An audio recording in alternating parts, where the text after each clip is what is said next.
অসম অৰুণাচল সীমান্তৰ ঘটনাক লৈ উদ্বিগ্নতা। অসম অৰুণাচল সীমান্তৱৰ্তী মিংমাং বদতিত সংঘটিত হৈছিল গুলীচালনাৰ ঘটনা। শান্তি সম্প্ৰীতি আৰু সৌহাৰ্দ্যপূৰ্ণ সম্পৰ্ক অক্ষুণ্ণ ৰখাৰ আহ্বান কেন্দ্ৰীয় মন্ত্ৰী কিৰেণ ৰিজিজুৰ। অৰুণাচল প্ৰদেশৰ মুখ্যমন্ত্ৰী পেমা খাণ্ডুৱেও ঘটনাত জড়িতসকলৰ বিৰুদ্ধে উপযুক্ত ব্যৱস্থা গ্ৰহণৰ আশ্বাস।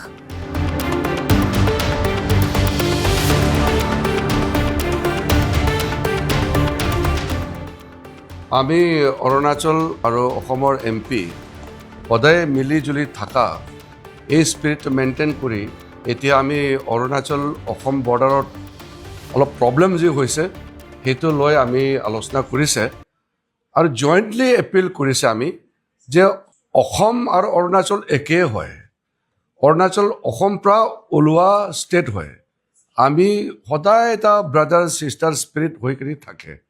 কেতিয়াবা লোকেল লেভেলত ইছ্যু হৈ যায়, এইটো পৰিবাৰত কেতিয়াবা কাজিয়া হৈ যায়, মিছ আণ্ডাৰষ্টেণ্ডিং হৈ যায়, কিন্তু এইটো বস্তু লৈ কিনি পূৰা গোটেই ষ্টেট কাজিয়া কৰা আৰু টোটেল মিছ আণ্ডাৰষ্টেণ্ডিং হোৱাটো বেয়া হয়। এইটো কাৰণে আমি জইণ্টলি এপিল কৰিছোঁ যে যি ঘটনা হৈছে এইটো মিলি কিনি আমি ছেটেল কৰিবলৈ এপিল কৰিছোঁ।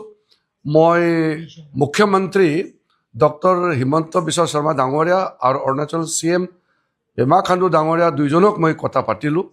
দুইজন টাচত আছে আৰু অসমৰ CM চাবৰ ফালৰ পৰা ছিনিয়ৰ মিনিষ্টাৰ গৈ আছে, লোকেল লেভেলত কথা পাতি আছে। অৰুণাচলৰ পৰা চবেই সংগঠন মিলি জুলি এপিল কৰি আছে আৰু আমি আশা কৰোঁ যে এতিয়া ভালকৈ বহি কিনি যিকেইটা ইছ্যু আছে, ইছ্যু থাকিবই, কিন্তু ইছ্যু সমাধান কাৰণে মিলি জুলি কাম কৰিব। আমি গোটেই MP বিলাক আমি ভালকৈ বহি আলোচনা কৰিছে।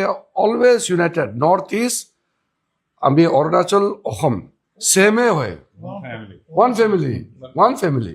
এইটো কাৰণে আমি ইয়াৰ পৰা এপিল কৰিছোঁ যে পাৰ্লিয়ামেণ্ট চলি আছে, আমি এতিয়া আহিব নোৱাৰিলে হ'লেও আমাৰ দুটা CM আৰু গোটেই অৰুণাচল অসমৰ পাব্লিক চবক এপিল কৰিছে যে মিলি জুলি থাকি ছেটেল কৰিবলৈ।